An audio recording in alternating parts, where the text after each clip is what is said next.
दोस्तों कुछ चीज़ें ऐसी होती हैं जिनका मेडिकल में भी प्रमाण नहीं है। मतलब कभी-कभी लगता है कि ये मेंटल प्रॉब्लम है, बट कभी-कभी लगता है कि शायद ये कुछ था, कुछ अजीब था, पैरानॉर्मल था, बट यकीन नहीं कर पाते कोई लोग। कई लोग यकीन करते भी हैं कि भूत-पिशाच होते हैं, बट कई लोग करते नहीं।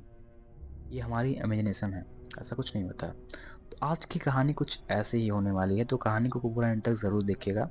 कहानी है एक लड़की की, जो जिस लड़की का नाम बेसिकली हम स नेहा रख लेंगे, क्योंकि कहानी में हम रियल नेम का कोई ज़िक्र नहीं कर सकते। तो ये नेहा के नाम की लड़की की कहानी है। बेसिकली नेहा जो है हॉस्टल में रह के, दिल्ली में रह के पढ़ाई कर रही होती है, थोड़ी जॉब वगैरह भी कर रही होती है। उसके फैमिली में उसकी मम्मी की जो डेथ है बचपन में हो गई होती है, तो उसके पिता जो थे वो सेकंड शादी कर लेते हैं। बेसिकली इसकी मम्मी से इसकी पटरी नहीं खाती है। बेसिकली ये होता नहीं सौतेली माँ ऐसे वगैरह, तो माइंडसेट होता लोगों का, तो उतनी पटरी से नहीं खाती है। तो अधिकतर ये घर से दूर ही रहती है, हॉस्टल में रहकर पढ़ाई करती है।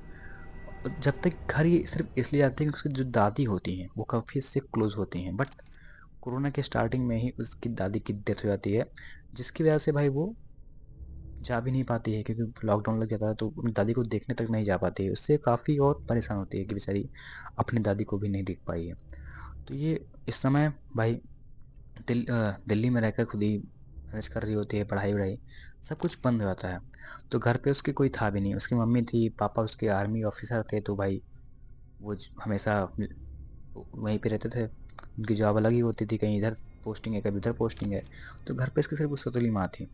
तो इसे घर पे जाने पे कोई मतलब ही नहीं था, घर पे जाती ही नहीं थी भाई, उसे घर पे पसंद ही नहीं था, तो वो हॉस्टल में रह के अपनी ज़िंदगी जो बिता रही थी। तो लॉकडाउन होता है, लॉकडाउन में सब लड़कियां, उसके दोस्त यार जो भी रूममेट्स वगैरह थी वो सब घर चली जाती हैं। सब लोग घर पर आराम से निकल जाते हैं, बस यही बचती है फिर हॉस्टल में। बट आज कॉलेज बंद है, स्कूल बंद है, तब इस हॉस्टल में रुकने का कोई मतलब ही नहीं है। और हॉस्टल की फीस भी इतनी ज़्यादा थी कि पढ़ाई लिखाई तो चलाओ कि हाँ पापा दे देंगे, बट हम वापस घर नहीं जाएंगे तो हम कैसे चलाऊंगा।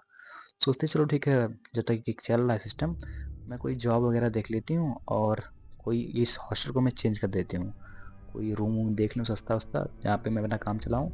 यहाँ पर रहने का कोई मतलब नहीं, इतना फीस कौन भरेगा भाई, जब मैं घर पे नहीं जा रही हूँ, पापा दें कि ना दें कोई पता ही नहीं है। तो इसलिए वो रूम देखना स्टार्ट करती है, रूम को ढूंढना स्टार्ट करती है।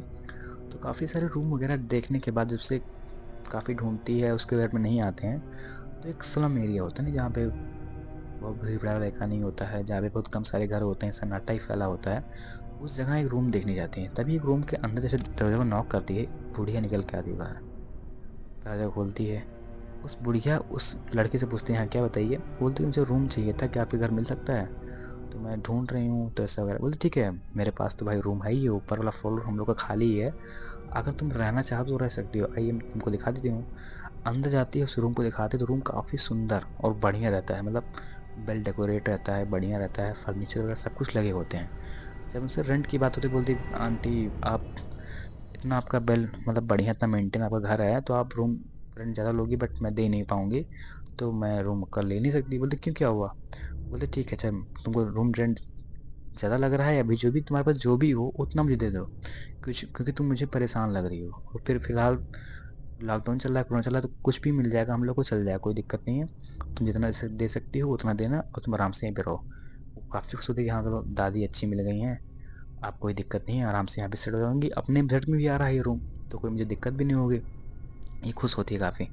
तभी जब बोलती ठीक है आंटी हम कल ही मैं शिफ्ट कर लूँगी, तभी बोलती है कि अरे तुम दिन भर भटक रही थी, तुमने खाना भी नहीं खाया होगा, तो खाना खा लो ना, तब फिर जाओ ना, ठीक। जब इस बातों को बोलते तो बेसिकली नेहा की आंखों में आंसू आ रहे हैं, सोच कर कि भाई वो बेसिकली उसकी जो दादी थी उसकी परछाई, मतलब होता नहीं, उसको दिख रही थी कि मेरी मेरी खुद की दादी है। तो खाना वगैरह खाती है और फिर चली जाती है। अगले दिन ही वो आके रूम में शिफ्ट हो जाती है, वहीं पर रहने लगती है। लेकिन जब वो शिफ्ट हो रही थी, उसकी दादी बोलती हैं बेटा सब तो सही है, बट जो खिड़की है तुम्हारे कमरे में, जो खिड़की है ना, उस खिड़की को तुम मत खोलना, कभी भी मत खोलना, चाहे जो हो जाए। ये बोलती है ऐसा क्यों। बोलते नहीं बस ऐसी बात, तुम खोलना मत बस। बोले ठीक है बंटी कोई बात नहीं, मैं नहीं खोलूंगी।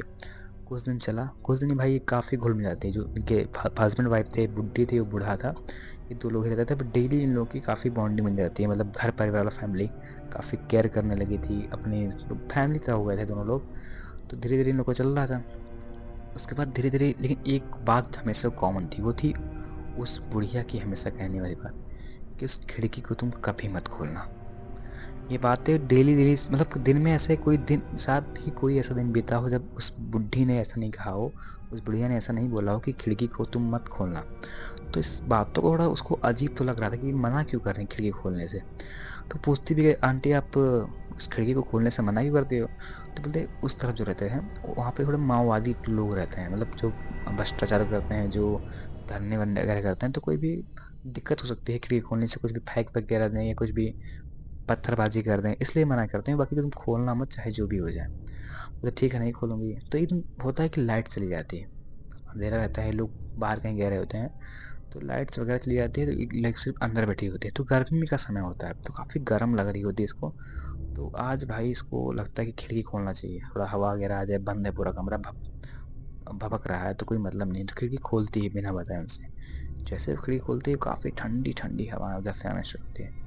तो काफ़ी अच्छा इसको लगता है। अब डेली इसका भाई धीरे धीरे रूटीन बन गया था।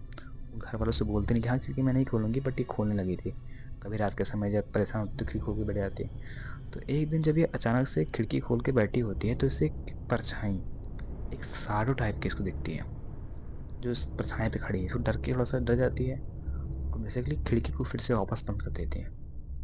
बंद करके बैठती है, और फिर उसकी जस्ट अंदर से उसकी मम्मी और वो, सॉरी, जो बुढ़िया थी और जो बुड्ढे थे वो आते हैं।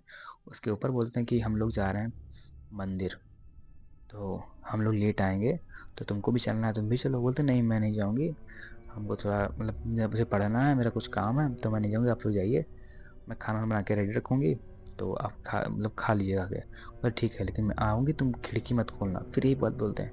तो थोड़ा गुस्सा हो जाता है कि क्या क्यों बोल रही है वो, ये जस्ट रूम में बैठी होती है। और फिर आज फिर इसको गर्मी लग रही होती है, लाइट अचानक से गायब हो जाती है, तभी खिड़की फिर से खोलती है, और खिड़की पे जस्ट एक वाइट की साड़ू दिखती है। बोलती है कौन हो तुम? लड़की चिल्लाती है उसकी तरफ। तभी धीरे धीरे देखती है बाहर एक उसकी मम्मी की एकदम आत्मा, उसकी मम्मी की आत्मा जस्ट बाहर आके दिखती है, और आके उसको बोलते बेटा तुम जहाँ रह रही हो ना, उसको बताने के लिए उसकी रूह आई होती है उसकी मम्मी को, मतलब उसकी मम्मी अपनी बेटी को बताने के लिए आती है कि बेटा तुम जहाँ रह रही हो ना, ये रूम सेफ नहीं है। जिसके तुम अंदर रह रही हो ना, वो एक बेसिकली एक बुढ़े इन लोग की जो मौत है 3-4 साल पहले हो चुकी है। ये लोगों की आत्माएं हैं, ये काला जादू करके करते थे लोगों पे, और तुमको बस आज ये मारने वाले हैं। तुमने भाई इनकी बात नहीं मानी, तुमने खिड़की खोल दी। इसलिए खिड़की उसने खोलने से मना करी थी कि मैं तुमको बचा ना सकूं। वो जानती कि तुम्हारी मम्मी से तुम्हारा काफ़ी लगाव था, मैं तुम्हें बचाने आऊँगी। उनको पता था, इसलिए बार बार बोलते खिड़की मत खोलो, कि मैं तुम्हें बचाने के लिए बार बार तुमको बचाने के लिए आती थी, बट तुमने खिड़की बंद कर दिया। तो मैं तुमको बताने के लिए आया हूँ भाई, तुम खिड़की मत खोलना।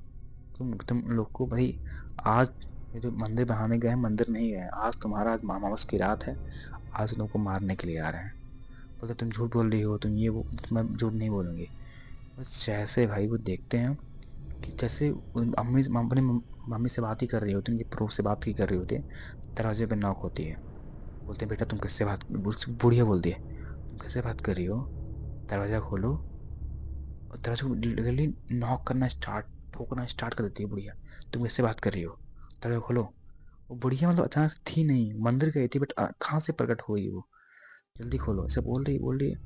तभी काफ़ी डर जाती कि क्या करे भाई, भागे कहाँ से, क्या करे, दिमाग में से कंट्रोल खो चुका था कि क्या कर रहे वो।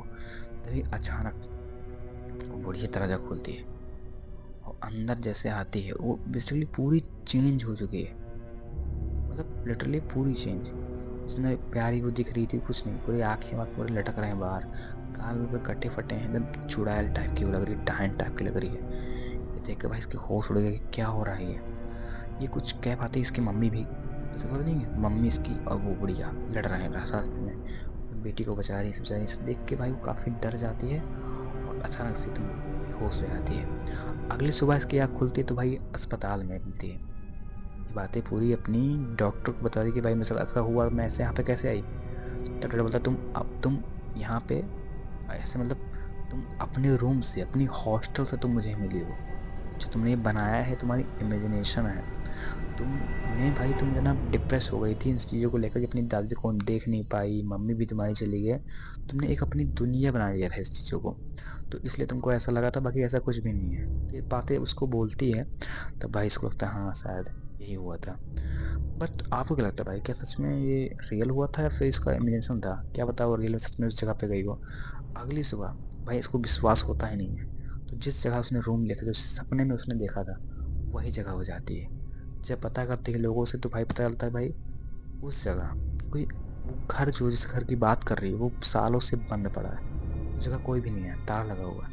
ताला तोड़ कर भी अंदर जाके देखती है, बट उसकी कोई भी एक चीज़ प्रेजेंस वाली नहीं मिलती।